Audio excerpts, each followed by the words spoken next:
The Washington Wizards start the new year with a dub, defeating the Chicago Bulls 125-106 for their sixth win of the season, with 7 Wizards scoring in double figures. Come on now, let's talk about it, y'all. Next on Locked On Wizards.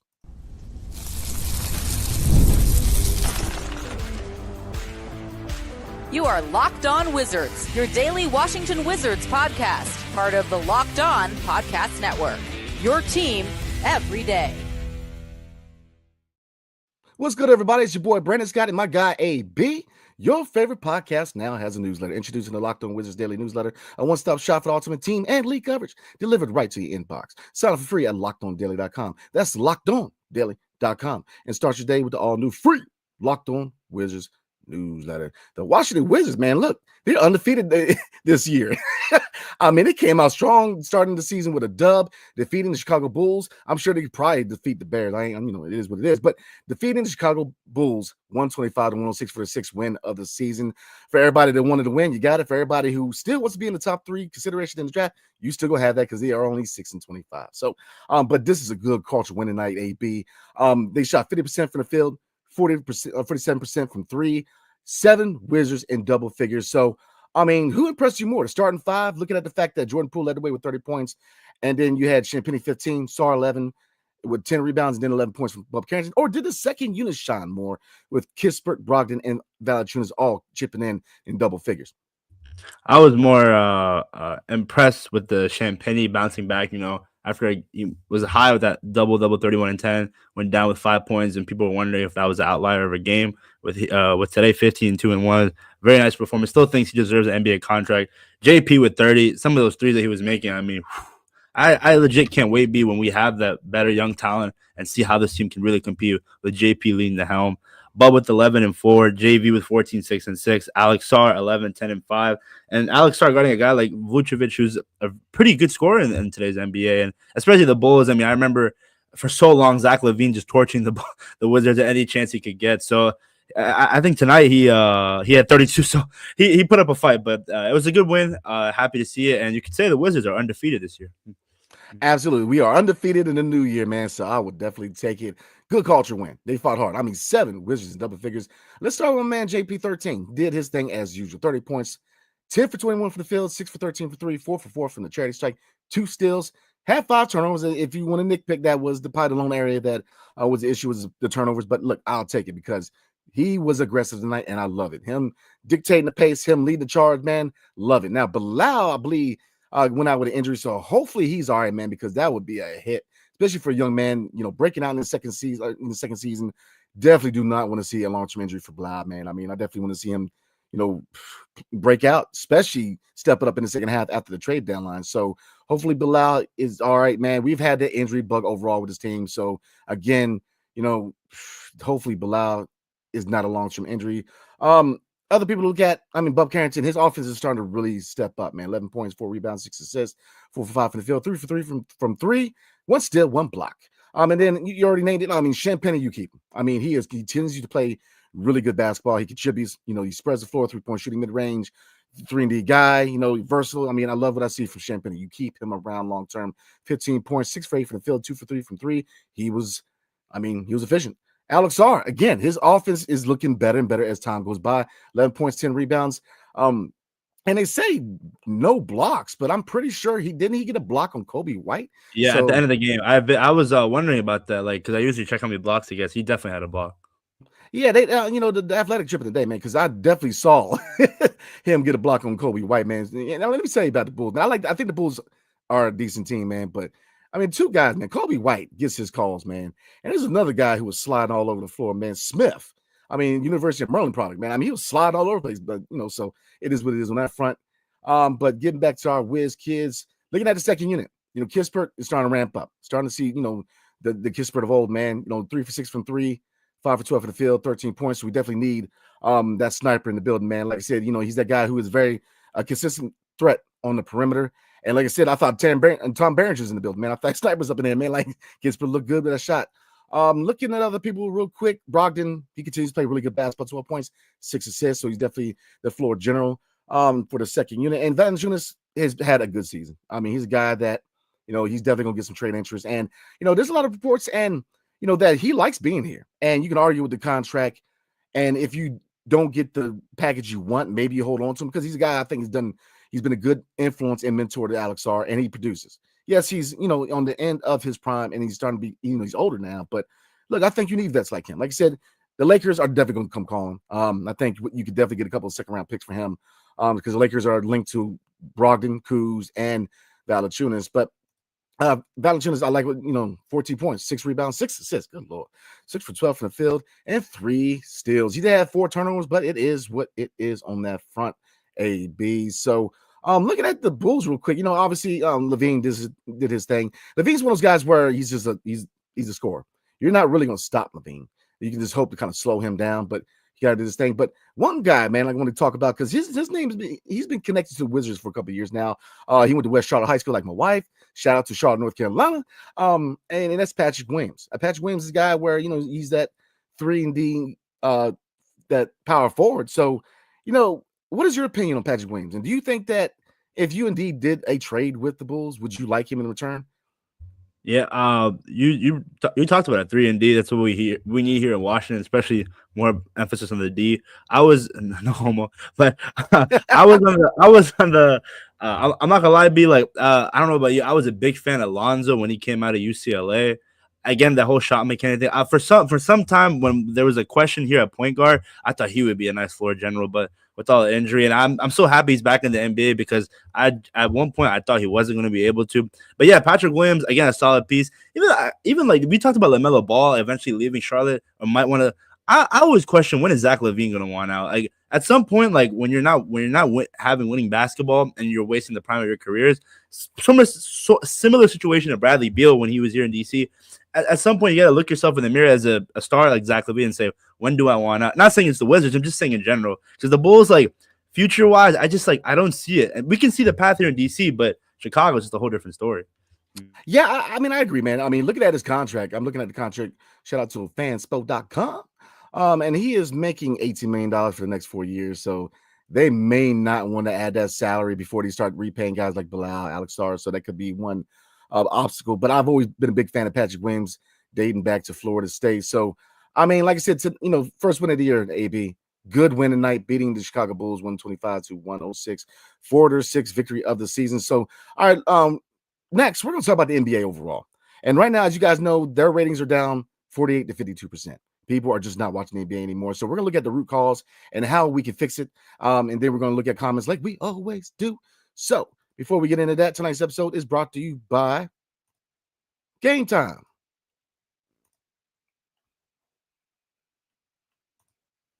I love going to live events, whether it's sports, music shows, theater events, or comedy shows.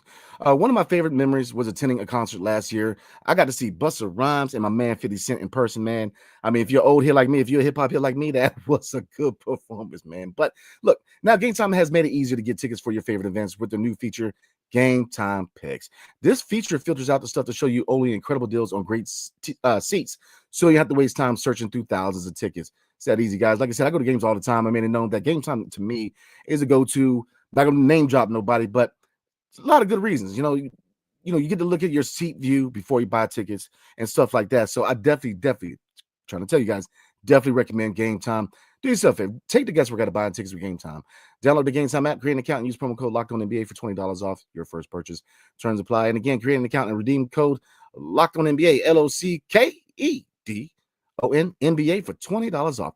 Download Game Time today. What time is it? Game time, baby. All right, let's get back into it, AB. So, as you know, overall, the league viewership has gone down 52%. And the NBA has to figure something out. And so let's go ahead. I'm gonna ask you real quick. You already know I'm just waiting to go ahead and give you my take, man. But real quick, what is the root causes of the NBA losing so much viewership, and what first steps should the league take to try to get these viewers back? Honestly, and I don't know if it's just me being older. I just remember when I was like in middle school, high school, it was like I will remember like after I wake up, search up on ESPN what games are tonight, and I feel like it's just in general people just don't do that anymore. And the NBA thinking that the in-season tournament was really going to make a difference. I didn't know, man. Like I get it, you want to compete with like the soccer leagues of the world and say, hey, like they do tournaments, let's see if we can do it. But at the end of the day, like I guess you can point out the bonuses that every player gets, the players that don't make it, but at the end of the day, they're all millionaires. So it's like, I don't know, like even today, I'm a LeBron fan, so when the Lakers won, I was watching that. But this year, like there just really wasn't any like eager, like any motive to go out there and watch this and just like, oh, crazy, they won the in-season tournament. So I don't know, it'd be like they just got to figure out a way to get a better connection with the fans that they used to have back in the day, where it was genuinely like it was like watching a game, like had you standing up. Now, like barely watching an NBA game, it's majority of people do that, and it's just a lot of it's player centric now compared to back then. So I don't know, but it's a very interesting question. It's going to be interesting to see how the league tackles it. Yeah, it's a real problem right now. When you look at the major leagues right now, Major League Baseball has always been a sport where I'm a baseball fan. It's actually my favorite sport, to be honest with you. I do love me some basketball and football, but growing up, baseball was my first love in sports. But it's always been a game where people saying it's a dying sport. It's just, and they're finding new ways. I think it's the pitch clock and stuff like that definitely help. The biggest complaint with baseball, which is time. But looking at basketball, a lot of good reasons why the viewership's down. Let's be real. Number one, load management. What are you telling the fan base when your economy is hurting? People are hurting right now, but they still want to have their kids or their friends or themselves watch a live NBA game when Joel Embiid is sitting on the sideline or your favorite player is sitting on the sideline. You spend hundreds of dollars. You spend money on gas. You spend money on food.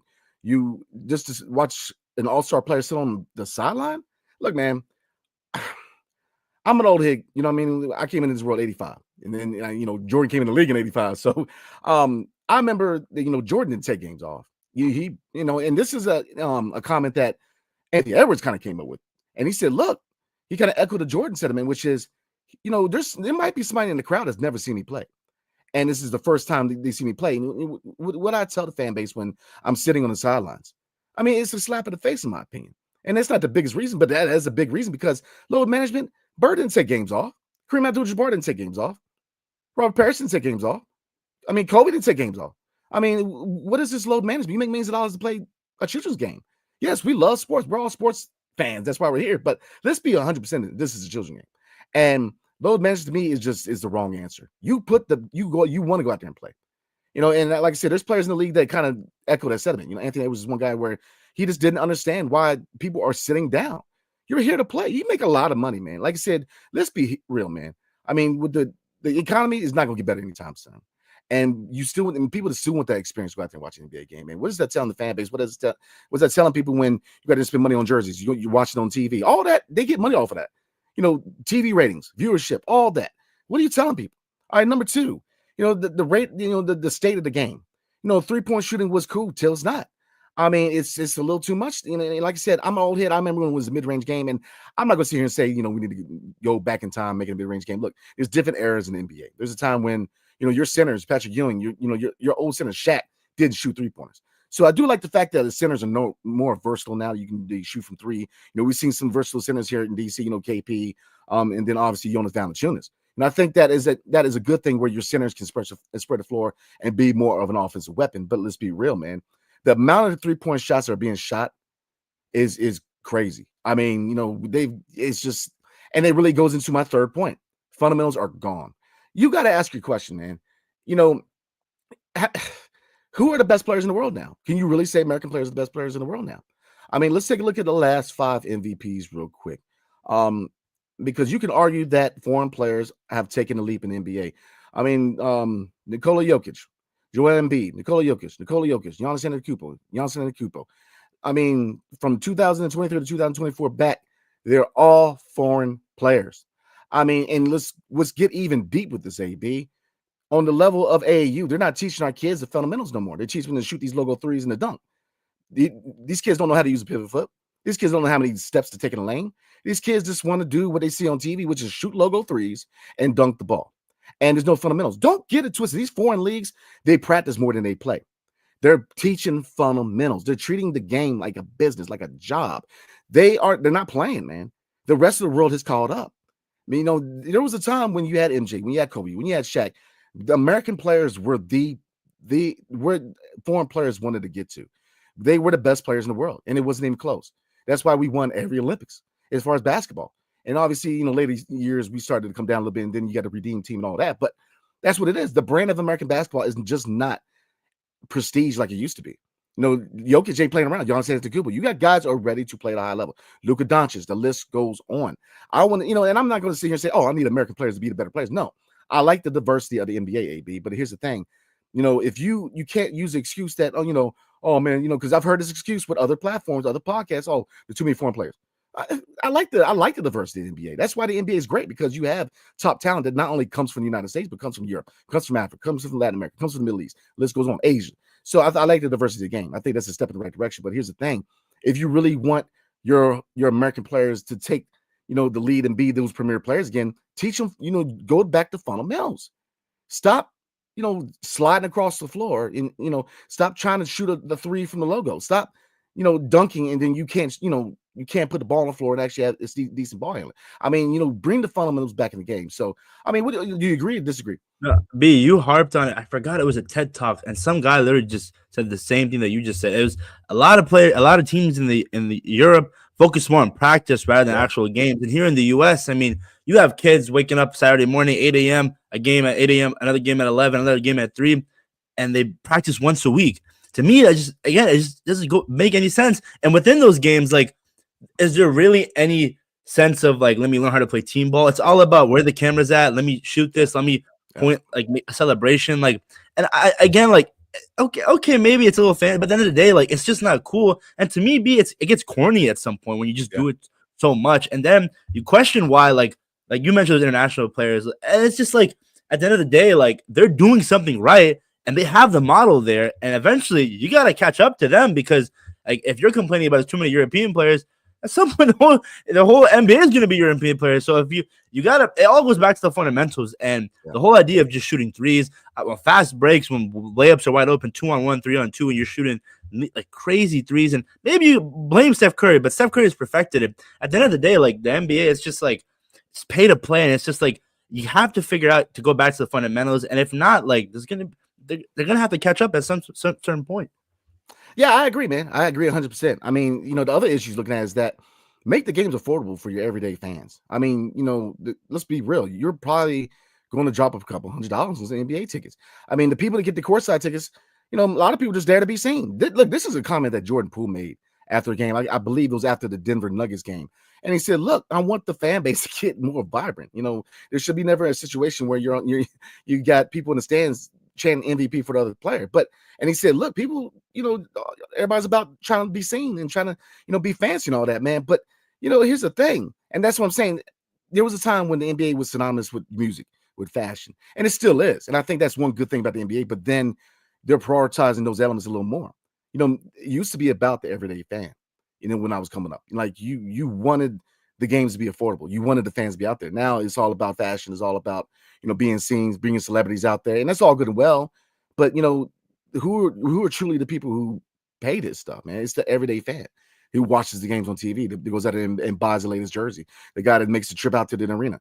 I mean, the guy that pays for the parking, I mean, which is a minimum of $25 if you just went around the corner. I mean, you could pay upwards of $100. I mean, we can talk about other sports because football is worse, let's be real. But, I mean, the food, the list goes on. You're going to spend money to watch a game, make it more affordable. So, I mean, can they get back there? It's a business. They need to get back there because baseball and playing around. They're making changes. I mean, and football obviously is king in the U.S., man. I mean, this is a football country. Let's be real.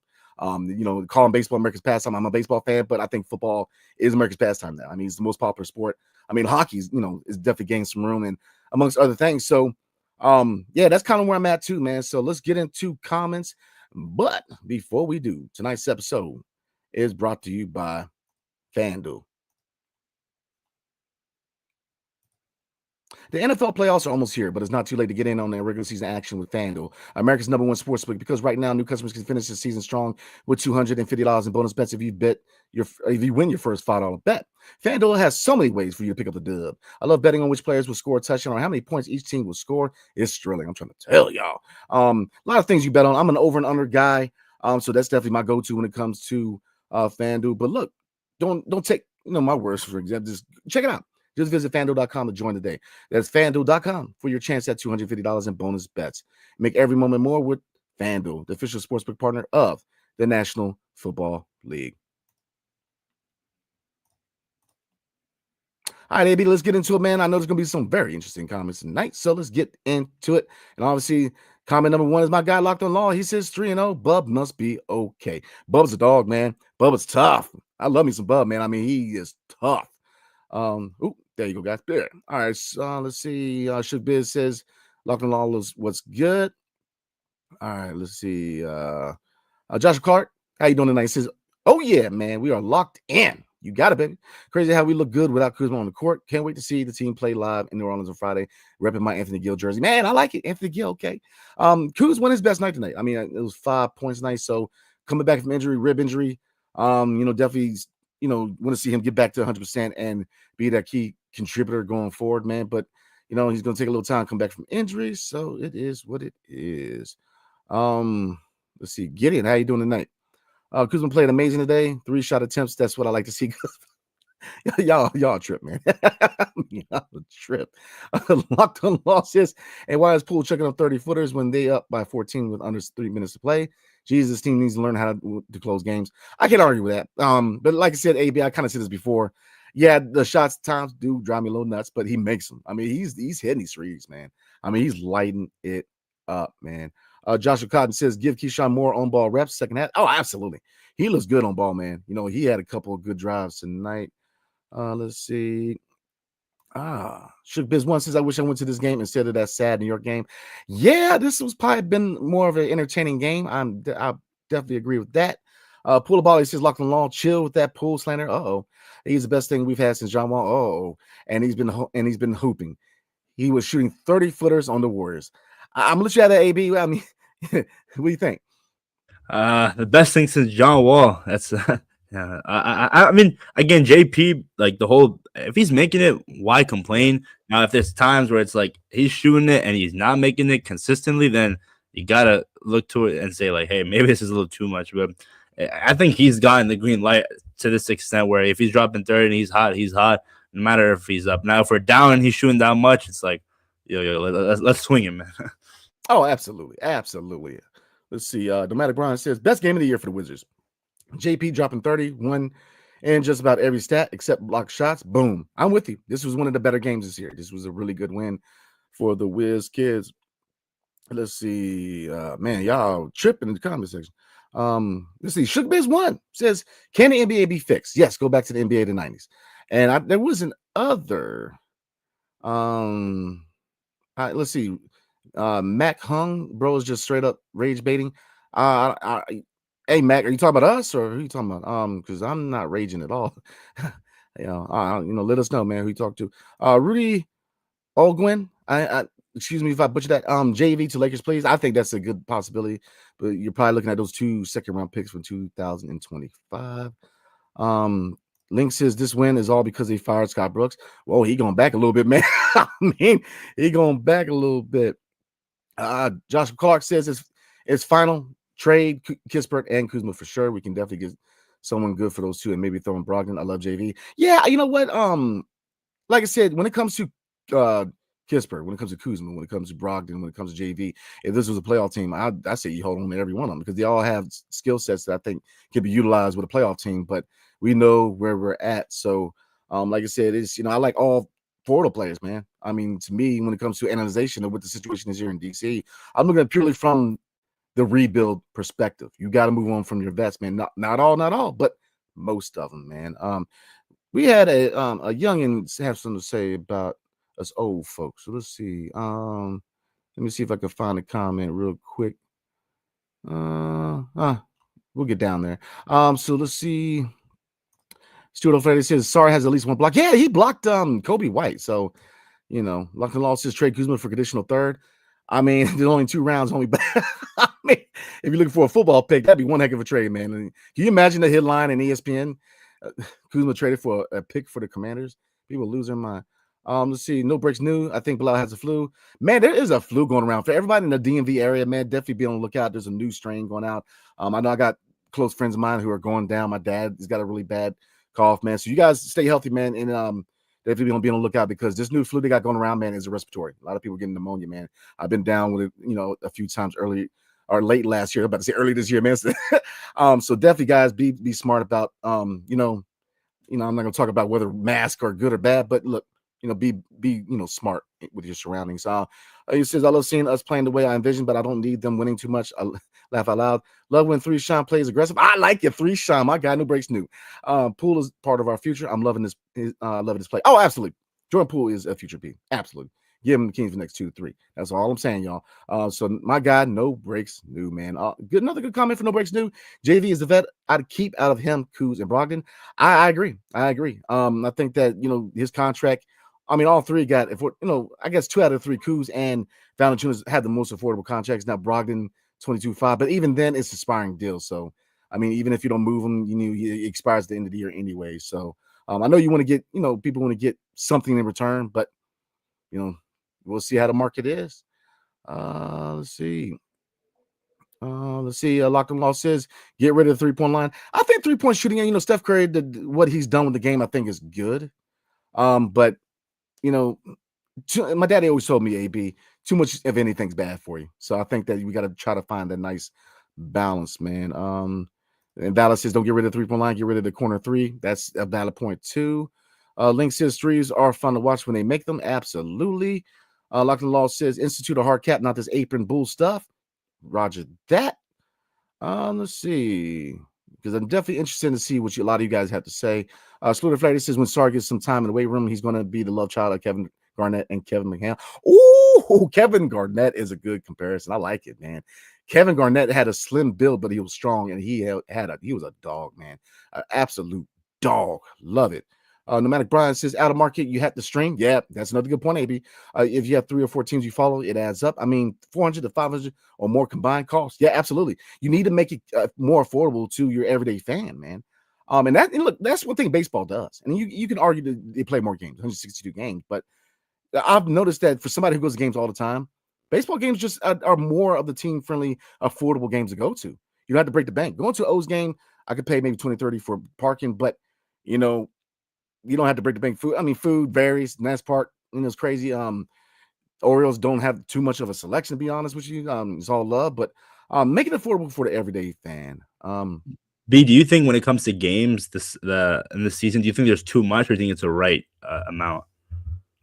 I mean, from a money standpoint, they're going to roll 82 because less games mean less revenue.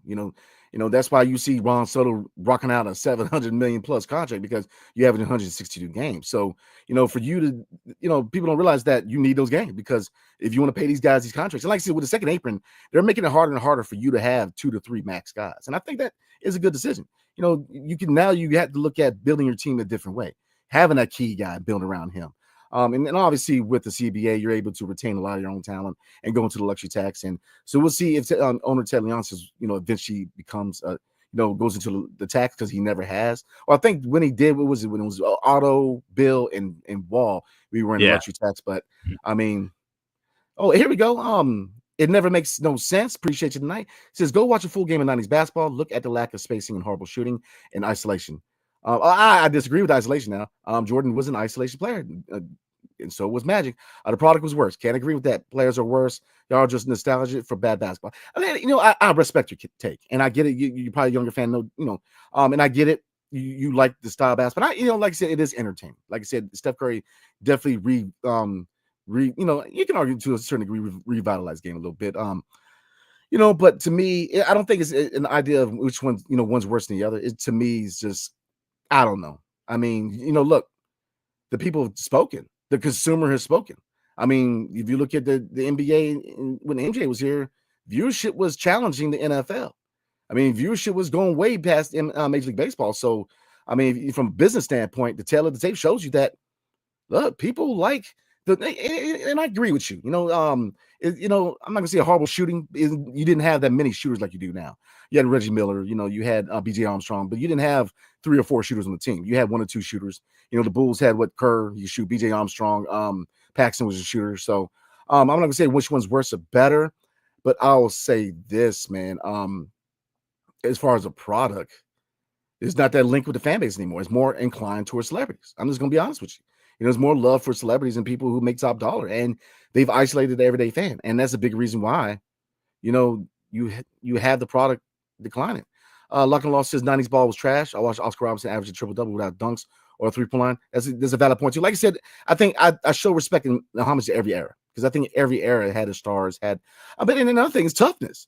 Come on, man, you can't argue. You cannot. I mean, there's no way you compare the 90s and even the 80s basketball to now. I mean, you touch a guy, he's flying across the floor and he's calling foul. It's not even the same now. You're getting teased for celebrating. You're getting teased for, Jason Tatum got a tee for slapping the hands and yelling at himself. It's not even close. You can't compare it to Bill Lambert and Dennis Rodman. You can't. I mean, it's not even a comparison, man. Did you see recently? Sorry to cut you off. There was, I forgot what team it was. The ref gave a second tech to the player and he ejected him and then made it. I don't know if this was recent, B, but like you mentioned it, like the whole like technical fouls, it's soft. Like at the end of the day, I want to see trash talk. That's what we want to see. The whole rivalry thing. I remember when KD was at Golden State in that first game in OKC, like that was something to watch for. Games like that where seeing your old team play each other and like the whole like beef and the headlines and everything. And now it's just not that much. No, that was the point I was just about to make. So, as they say, great minds think alike. You have no rivalries anymore. At the end of the game, they're all dapping it up. They're all going on vacation together. I mean, there's no rivalries. The Bulls hated the Pistons. The Celtics hated the Pistons. I mean, the Lakers hated the Celtics. Let's be real. Those teams where you had the Spurs and the Lakers, come on now. That was good basketball. I mean, look, Russell Westbrook. He gets a lot of hate, but he's one of my favorite players, to be honest with you. He made this comment. He said, look, when I'm on the court, I have no friends. I have no friends. Just dapping it up. That was one thing, I criticized Bradley Beal, when he was here, man, is that in the later stages of his tenure, he's laughing it up, dapping people up. It's like, bro, you're down by 30. Like, where's the pride of the game, man? Like, you should take it personal if you're getting blown out. That's just me. There's no rivalries anymore. I mean, AB, let me ask you, what would be the closest rivalry that you can realistically even say right now? Man, Kuzma and Wizards fans. No, I'm just joking. No, I don't know. Be like, again, like it's just like nothing. And I'm not saying be like Isaiah Stewart and go Derrick Henry mode and try to hurt someone. But like it's just like when players start to get even like a little trash talk, it's just like T right there. So I really can't right now pinpoint anything to be generally honest. I don't know. B, what about you? No, I mean the whole Western Conference is a rivalry. I mean, there's no set piece rivalry. I would like to see a rivalry between New York and Boston, like it was back in the day. I mean, that was a rivalry too. The early Knicks and the Boston Celtics, man. That's a rivalry right now. You have an up and coming Knicks team, and you have a team who just won the NBA title. That should be a rivalry. It's just, but there's a lot of good comments tonight. Let's see. Stuart Flater says most centers play face the basket, shoot 5 threes a game, and want to dribble. Everyone trying to be Steph Curry. I can respect that take, and I agree. Let's see. Lockton Law says the lack of defense has made the game most unwatchable. That is a valid point. People don't want to watch 150 games or have 150 points with both teams, man. It's too much. But do you think players just gotten so much better at scoring? Because I've always heard that point. Like, how would you justify that balance? I will say this: a player's a lot more athletic now. I will say that, especially from the 4 and 5 positions. Power forwards and centers are a lot more athletic now. Patrick Ewing, beast, but he was just a big, strong dude and stayed in the paint. David Robinson, same thing. Tim Duncan was one of the first bigs that utilized the mid range. Tim Duncan with that bank shot. Good Lord, man, it was poetry to watch.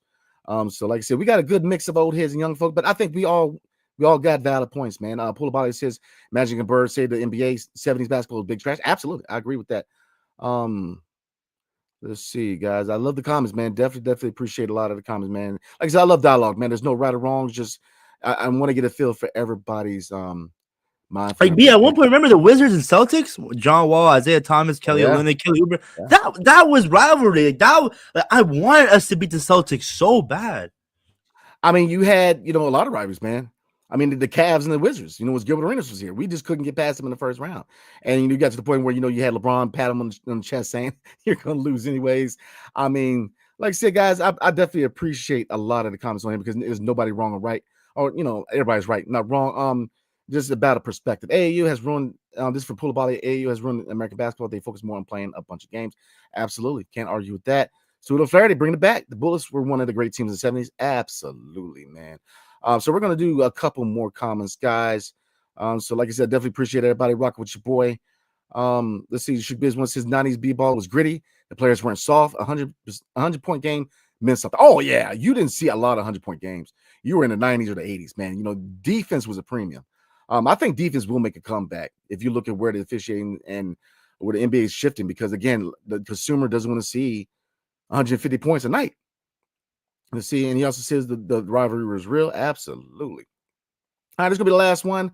Let's see, or we'll do two of them because Poulibaly has a couple good points, man. So we're gonna end it on Poulibaly. He says Euros focus on skill development. Americans also struggle with accepting a role, which is why so many players whom we deem good flame out within that rookie contract. Great point. Great point. I can't argue with that. And he says in Phoenix for a Suns game, you can get a hot dog, fountain drink, chips, and popcorn for $2 each. Yeah, I saw that too. So that's a good point too. I know the Wizards, they have the $99 deal where you can get so many tickets, hot dog. So there's ways, but let's be real. You're not, I mean, you get a ticket, you can't argue. You can't really argue with it. But it's just, to me, everybody's kids should be able to see one game close up, man. Close enough to, get an autograph. I think that we still got to make it affordable. There's some teams, Phoenix, especially with their situation financially, the fact that they're making a deal like that, I think says a lot about the ownership in Phoenix. So like I said, he clearly, Shook Biz One says Wizards got a $58 deal to park for 4. Okay, man. Shook Biz One, my God, man. So we're gonna end it on that, guys. Definitely appreciate it. $15 hot dogs locked and long says. So again, guys, definitely appreciate everybody tuning in tonight. Like I said, we are getting closer and closer to the trade deadline. So bear with me real quick, everybody, because I'm gonna pull up the Wizards schedule going forward real quick. And I'll kind of give you guys an itinerary of what to expect the rest of the week. At the Pelicans. Oh, Lord. So could we get a winning streak going? I don't know, AB. There's a chance with the Pelicans, man, because they look bad. I mean, they're just as bad as we are. They look bad. And I don't know why, but all that talent they have on that roster, man. So Friday, guys, the Wizards are at New Orleans, and then they turn around, come back home on Sunday and play the Pelicans again. So back-to-back, or not back-to-back, but 2 games in a row against the Pelicans. So I think they could be 2 winnable games. Now, for everybody who wants that top 3 pick, 2 more wins might make you a little nuts, man. But like I said, you like to see good culture wins. And like I said, another thing to look at is just with the ping pong balls of the lottery, man. I mean, we know it's not even a sure thing. So, you take those culture wins. So like I said, we will be going live on Friday night. It's an 8:00 game. So we're looking at around 10:30 going live. So we're going to start off our Friday night right, man. And then Sunday we'll go live 6:00 game. So we're probably looking around 8:30. So, all right, man. AB, you got anything you want to cover before we roll out, man? Nah, man. The Wizards NBA ratings, just know that the Wizards only have 2 fans only in the world. It's me and Brandon Scott, and we're always going to be watching. Win or freaking lose, it don't matter. I'm there to see JP. I need to see him play courtside because those threes that I want to see how they look like in person. Those shot chucking heaters that he does from 30 feet. Yeah, man, it is what it is. But we're gonna, like I said, we're gonna do a preview for tomorrow night. So definitely tune in for that. And any major news, let me say this, guys. Definitely appreciate all the views from last night's video, man. Like I said, not official yet. Now, like I said, I went through a couple of sources, and like I said, they kind of walked back after the statement. And like it says, so right now, not official, but you got to look at the body language. You got to look at certain factors. I wouldn't expect, the organization may want to be on the hush hush, or we'll see, but he is definitely on the trade block. So like I said, definitely appreciate you guys rock with your boy. I like to be one of the first people to put news out there. So, like I said, I'm trying to be on the money with it, man. So like I said, while the sources with slight miscommunication, but again, appreciate you guys because your boy trying to get all the information from the Washington Wizards. So like I said, very, very busy for you guys. So all right, guys, I will see you guys tomorrow night. Hail to the Wizards and peace.